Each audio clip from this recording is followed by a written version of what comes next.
Emmanuel Macron content de recevoir un cadeau, un coq en chocolat, lors de sa visite à Vescovato en Corse le 7 avril 2017. Éric Fefferbergafp né le 21 décembre 1977 à Amiens, Emmanuel Macron va souffler ses 40 bougies ce jeudi. 20 minutes, a établi une liste de cadeaux parfaits pour le chef de l'État. Il entre dans le club des quadras. Emmanuel Macron aura 40 ans ce jeudi. C'est la première fois qu'un président de la République française passe ce cap à l'Élysée. Pour l'occasion, 20 minutes s'est demandé quel cadeau pourrait faire plaisir au chef de l'État. Un gyropode pratique pour un marcheur de plus en plus pressé. Cela pourrait aussi lui être utile pour sa prochaine interview. Après avoir été le premier président de la République à accorder un entretien télé en déambulant dans le palais de l'Élysée, diffusé dimanche sur France 2, il pourrait converser avec un journaliste tout en roulant à travers les jardins de la Lanterne. Un ancrage local, c'est le talon d'Achille du parti présidentiel, et ce cadeau tomberait à pic alors que les élections municipales se profilent, au printemps 2020. Les 3 élections municipales partielles du mois de décembre dernier ont servi de petit test. À Orthez, Pyrénées-Atlantiques et Saint-Rémy-lès-Chevreuse-Yvelines, les candidats LREM ont été battus. Dans le Tarn, le parti s'est réjoui de l'élection de Raphaël Bernardin.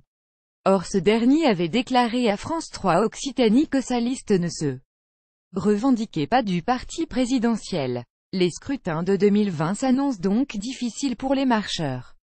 Il leur reste à peine plus de 2 ans pour faire émerger des figures locales sur tout le territoire. Un cordon bleu, une offrande simple et économique mais trop rare pour le président, tantôt rationné en junk food par épouse Brigitte, tantôt privé de péché mignon, réservé au menu enfant. Le soutien officiel d'Alain Juppé après l'élection de Laurent Wauquiez à la tête des Républicains, l'exécutif lorgne encore plus sur sa droite. Rien de tel qu'un ralliement officiel du maire de Bordeaux pour parachever projet de recomposition politique. Une mission qui occupe le chef de l'État et Premier ministre Édouard Philippe, qui a déclaré samedi au congrès du MoDem que tout le monde n'est pas à destination, beaucoup ne se sentent pas à leur place. Une idée de gauche idéale pour l'aider à se débarrasser définitivement de l'étiquette du président des riches, et pour poursuivre la recomposition politique susmentionnée, le débauchage du socialiste Olivier Dussopt, qui a rejoint le gouvernement en novembre dernier, n'ayant pas suffi à rallier les quelques ténors survivants du PS. Indico du Parler jeune pour que le président qui s'adresse sans cesse et sur tous les continents à la jeunesse, parle enfin comme un jeunet. Soit libéré de ces expressions désuètes ou pédantes.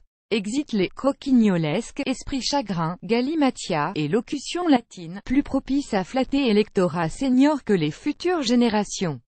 Le pull de Noël de l'OM, le club préféré d'Emmanuel Macron, qui a tâté le ballon avec les joueurs de l'OM pendant ses vacances estivales, a sorti un pull de Noël pour le moins original. Une fierté d'avoir pu rencontrer Monsieur le Président @Emmanuel Macron et un plaisir d'avoir échangé quelques ballons avec vous. pic.twitter.com Ormzob4xe, Florian Thauvin @Florian Thauvin Auguste 15, 2017. Un week-end au camping après la polémique sur week-end passé en famille dans un gîte 4 étoiles du domaine de Chambord, le président pourrait s'offrir un moment de détente dans des conditions plus spartiates.